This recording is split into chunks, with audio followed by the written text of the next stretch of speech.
Hey, everybody. Welcome, welcome. Let's see, where's my. Come on in, everybody. There it is. That one, right? Yep, good. Okay, let's see. How's this looking?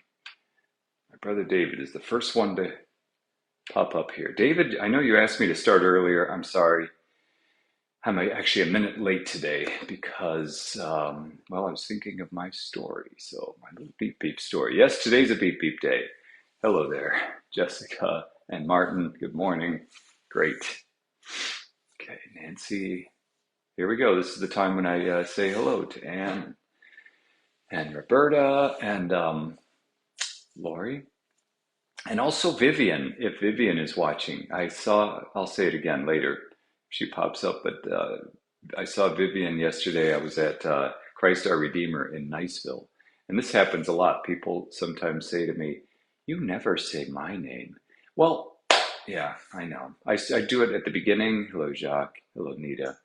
Um, I do it at the beginning, and then I focus on the camera. I don't see the the things out there. So sorry about that. So Maria, hello. But I'll try to, I'll try to mention some people I don't mention very often. Does that make sense? I don't know. Anyway, okay, Joseph, hello, welcome, Tony. Um, yep, yep, and George. All right, Sandra. I don't know if I said hi to George before. See, it's already working. Jimmy. All right, and Jeanette. Great. Anyway, Jacques, hello. So Vivian, if you're on, hello there. I'm saying hi to you. If you're watching this later, you got your shout out, so that's great. I wrote your name. I wrote Vivian's name on my hand when she said that I never say hi to her. And then this morning, that was last night, and then this morning I'm looking, Vivian. Why do I have Vivian on my hand?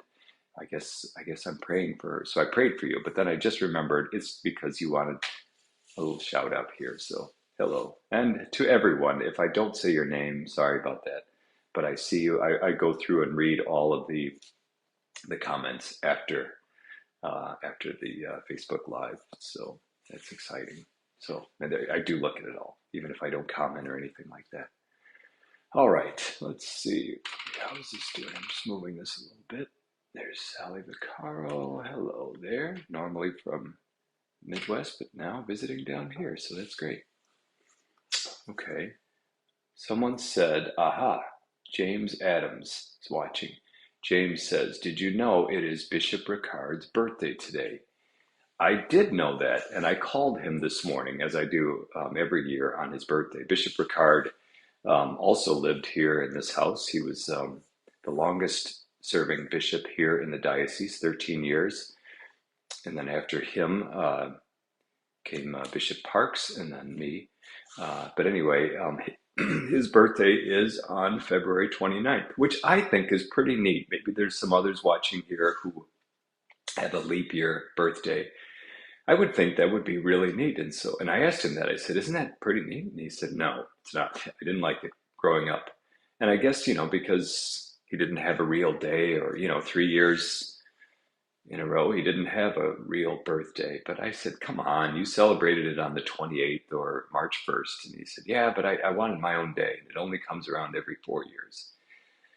So anyway, I don't know if that's a common feeling for leap year babies, but anyway. So today's his birthday. I believe he's 21 today in leap years and 84 in dog years. No, in regular years. So I called Bishop Ricard this morning and wished him happy birthday, but he didn't answer. So maybe he was sleeping in for his birthday. Wait, where's the camera? Why am I looking over there? Oh, it's right there. Okay, so I'll look over there. Sorry, I'll look you more in the eye. Okay. So happy birthday to Bishop Ricard and anyone whose birthday is February 29th. It's a great day. Um, yeah. Okay, great. What else can I tell you? Just waiting for more people to get on. Today's a beep beep day. It's been a while since I've told the beep beep story, and that's kind of why I was a little bit late. I was pacing here in the house trying to come up with a story, and I think I got it. We'll see. We'll see. It's kind of fun either way. And for those of you who have never heard of Beep Beep, um, the it's a little it's a car. I tell stories about this little car named Beep Beep. I don't know if I had to guess what it looks like. It's maybe like that. Beep Beep. Um, Little red car, and it just has various adventures. Beep Beep. I tell these stories to little kids, my nieces and nephews. I used to tell them some Beep Beep stories, and then I don't know. I ran out of things to do on this during the pandemic, so I told some stories here, and it's kind of taken on a life of its own. Beep Beep has been in a hurricane. Beep Beep's been on a bar. Beep Beep been in the air. I think. Oh yeah, it was or with the ramp, and went up in the air and everything. So he flew a little bit for a few seconds and was pretty excited. Beep Beep saves the day a lot of times. Beep Beep gets in trouble. But anyway, so there'll be a Beep Beep story here today. What else can I tell you? Otherwise, everything else is going well. I've been traveling a lot. I was thinking of telling a story about Beep Beep on a long car trip because I drove to Tampa and stayed overnight and then drove back. That's a 7-hour drive from Pensacola. Whew.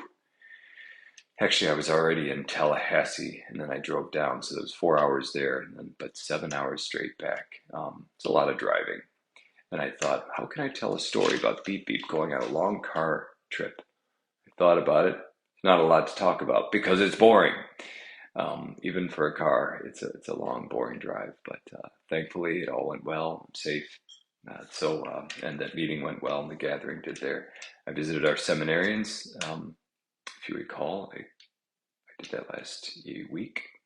Did I do that last week? Where was I last week? I don't even remember. I must have been at the seminary on the way there. Oh, I was in my room in the seminary. That's right.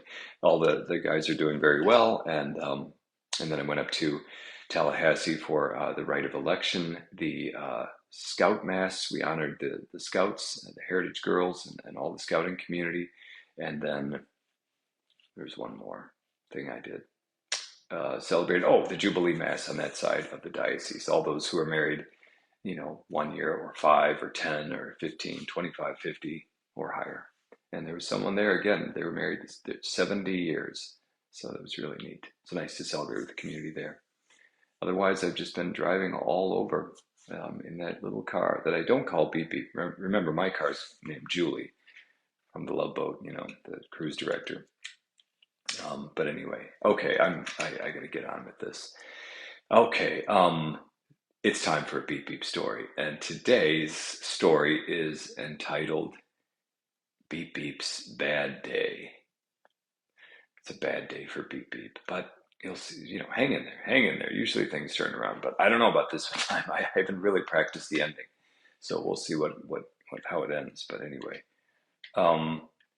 okay, here we go. So if you're new to this, there's a little. Oh wait, before I do this, you might be wondering what this is up there. The painting. It's a print. It's not like an original or anything, but it looks like somebody gave it to me. They said, this should be in your house. Looks like a bunch of cardinals, not the birds, the bishops, and they're eating sumptuously. So I don't know what that means. Anyway, in a very opulent place. So they thought it should be in my house. Anyway, this is not an opulent place, and I don't eat sumptuously. I had cold cereal again today for dinner, but that's okay. Okay, here we go. So there's a little theme song that we sing first. Oh, there's Carolyn. Hello. My godmother's watching. Now I'm nervous. Okay. Hello there, Carolyn. I hope I make you proud as your godson. Here's the theme song, and then I'm going to get into the story, Beep Beep's Bad Day. Who's that car running down Street Street? Little red car. It's got to be Beep Beep. And all the children go, go Beep Beep, go Beep Beep, go Beep Beep, go. Okay, great. I got to work on those graphics, that intro. But anyway, it works. Okay, so how does this begin, this bad day for Beep Beep? Well, it begins as it always begins, in the garage. Beep Beep is sitting there and waiting, and he's bored. Oh, here come the humans. All right, they're going to go on a little trip. But they don't have any luggage, so just some errands around town. But that's okay. Well, they're driving around, and he's doesn't not sure where they're going or anything, but it doesn't seem too far. But boy, all of a sudden, right after they started, he's just not feeling well. Beep Beep feels like there's something, wow, something in his gut or something. Or does the car have a gut? I don't know. Maybe in his trunk, but he just doesn't feel well. And and he's kind of shaking a little bit. And the humans say, "Honey, do you feel that? Is there something wrong with the car?" "I don't know. Yeah, I'm feeling something." And Beep Beep's like, "This is really strange." I, he start, Beep Beep's coughing. Oh my, I'm having a hard time. Beep Beep says, can't breathe really well. What's going on here? And inside, the humans are like, what is going on? This car, oh my gosh. And Beep Beep, the next thought is, Beep Beep says, I think I'm going to throw up. I don't feel good. I think I'm going to throw up. And the humans in the car say, honey, the check engine light just went on. Oh no. Well, here, in about a mile is the dealer where we got the car. Let's pull into there. Good idea. So they drive, and Beep Beep's just coughing and wheezing and shaking. Oh, he feels miserable. He doesn't know what this is. He's heard that humans get sick, but cars, they don't get sick. Oh, but he doesn't feel good, and he's wheezing, and they just finally get in there, and they pull in, and he turns off the engine. Okay, it's a little bit better. Whew, man. Well, he looks around and he thinks, oh, this is the place where I was adopted. It's the dealer where he was bought. He was adopted. And so he's excited. He's looking around. He's like, wow, that's where I used to sit right over there. That's where the family found me 7 years ago. And that cheered him up a little bit, but he thought, okay, I feel a little bit better again. And then all of a sudden they turned on the engine again. Oh, and he's just felt horrible, like, and they turned it off. And the humans are like, oh, this is really bad. So they go in and they get a service person, and he comes out, and they open up the trunk, and they're looking in there and prodding and poking and everything, and Beep Beep's like, this is not good. I hope they find out what's wrong with me. And they look, and everything seems to be okay, and they're shaking things and all that. Nothing. It's fine. It looks fine. Well, turn it on again, they said. They turn it on, and oh, that pain comes, and he can't breathe, and he's coughing, and it just barely turns on. And, quick, turn it off. They turn it off, and then he hears them whispering.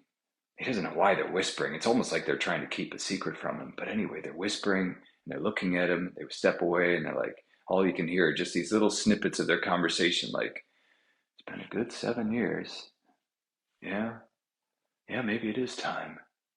I don't know. Sure, yeah, we could look around. And Beep Beep realizes they're talking about getting a new car. They're talking about leaving me here. And he looks around and he sees another car, and he's like, this is horrible.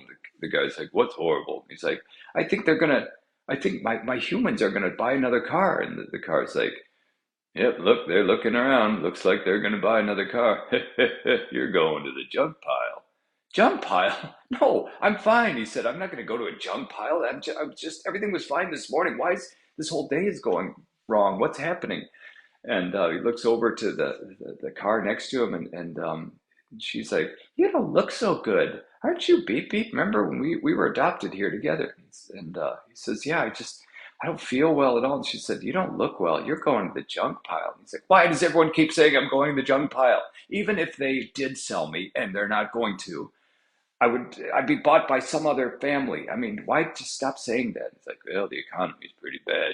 Those humans aren't buying cars like they used to. You're going to the junk pile. Stop saying I'm going to the junk pile. I'm fine. Meanwhile, he looks over, and the humans are starting to go through the cars, and they're looking at other cars. He's so upset and jealous. Why are they looking at other cars? I'm right here. And he thinks, oh, I'm dead. I'm going to the junk pile, whatever that means, he says. So I got to figure out what's the matter with me. And he does an internal search. Beep Beep can do this. He's just thinking. He's looking. Everything's fine. There's nothing blocking the exhaust. Let's see. Let me count the spark plugs. 1, 2, 3, 4, 5. So those are all working. There's the distributor cap. That seems to be on tight. Everything's fine. I don't know wait, what's this? And all of a sudden he feels around inside, and he's like, there's something in the carburetor. What? There's acorns in my carburetor. Oh my gosh. I remember they left the garage door open when I was sleeping. Maybe a squirrel came. Sometimes he does that, and he put acorns in the carburetor. That's it. How many one, two, there's 3 acorns in my carburetor. No wonder I can't breathe. I can't get any air. Oh my gosh. So he looks over, the humans are really, they seem to really like this one car, and they're getting in and getting out, walking around and everything. He's like, I don't have a lot of time. So he shakes himself really, really violently, and one of the acorns pops out, falls out of the carburetor. Oh, okay, good. 2 more to go. And then another one, he's like, he holds his breath and everything. And a little poof goes out the tailpipe, but that was just an accident. But anyway, and then the 2 acorns pop out of the carburetor. Oh, yes, he says. Oh my gosh, that was it. I feel it. Yeah, I can breathe now. And he looks over, and now the humans have obviously picked out another car. Beep Beep is panicking. Now they're shaking hands with the salesperson, and they're walking into the shop to sign the 56 pieces of paper that you have to sign when you buy a car. I don't know why there's so many, but anyway, there are. So he's like, I don't have any time. I don't know what I have to get their attention and everything. I don't know what to do. That's it. I want to go to the junk pile. I don't want to be sold. I love my family. And so he just decides to turn on the engine. So he turns on the engine, and the family looks over, and they're like, oh my gosh, the car's fine. And they come over and look at it, and they look underneath, and they see the little acorns, and they're like, oh, it just had some acorns in it. Wait, how did it start? Did you start it, honey? I didn't start it. Maybe that's what happened when the acorns, and I don't know. Anyway, the car's working. This is great. Ma'am, thank you for showing us the cars, but we're not interested anymore. We've got our car. And she says, yeah, but I'll take a trade-in. I'll give you $1,000 for this car, off the purchase of a new car. And Beep Beep's like, $1,000? I can't believe she said that. I'm worth a lot more than $1,000. And they're like, well, it's tempting, but nope, we're going to keep our car. We love it. All right, thanks for everything. It's been great to know you. Well, come on back. Y'all come back if you want to buy a car. Beep Beep's like, stop talking, lady. They're not going to buy another car. They've got me. And they all get in and everything, and the lady's out there, and she's the salesperson. She's out there kind of waving. And just as they drive away, Beep Beep thinks, I'll teach her a lesson. And he knows how to aim that windshield wiper fluid, and he just shoots this windshield wiper way over to where the lady's standing, and it just goes right down on her. And she turns blue, and then she turns red. She's mad. And then they drive away, and she's really mad, and Beep Beep's laughing. And so then the other cars are like, guess you're not going to the junk pile today. And he's like, no, I'm not. And they drive away and finish their errands and go home. And Beep Beep's in the garage alone. He thinks, that was a pretty rough day, but it all ended well. And I'm not going anywhere. That's it. That's the end of the story, everybody. I had no idea how to end it, but just nice. Kind of brought it in for a landing there in the garage. So Beep Beep's bad day turned out well. So there you go. Okay. So watch out for acorns in the carburetor. Next time your car wheezes and coughs, maybe it's just acorns. Who knows? Maybe it's a squirrel itself in the engine. Be careful out there. Okay. All right, great to spend this time with you. As usual, this time is just kind of a fun thing. It's not deeply theological or anything like that, just a time to connect with people and let you all know that no one's alone. We're all together, and I pray for you all the time. Thank you for your prayers and your assurances of your prayers for me. So God bless you, and I hope your Lent is going well. We're in the middle of Lent. If you promised that you would do something, giving something up or doing something extra, then stay committed. If you've tripped up a little bit on your promises, that's okay. Get back on that horse. Get back on, make those promises again and keep those promises until Lent. Lent is over, until Easter. Again, not to show the world or even yourself that you're strong and you can do this, but to show God that He comes first in your life over food, over any kind of enjoyment, over any need or anything that you have. and then to get your hearts ready for the celebration of the Paschal mystery, that is the passion, death, and resurrection of Jesus. All right, great. Have a great night, everybody. I'm going to ask a blessing over you and send you off so you can go to bed dreaming about beep beep and acorns and windshield wiper fluid. Oh, good and gracious God, watch over all your children. Bless us with your love and your constant presence and your grace and mercy. Help us to be strong in following you and in proclaiming you and your mercy and love to our brothers and sisters. Bless us, especially during this grace-filled time of Lent, and bring us with new hearts, new minds, and a new spirit to the glory of Easter. This I pray through Christ our Lord. May Almighty God bless you, the Father, and the Son, and the Holy Spirit. Amen. All right, everybody. Thanks for hanging in there today. God bless you.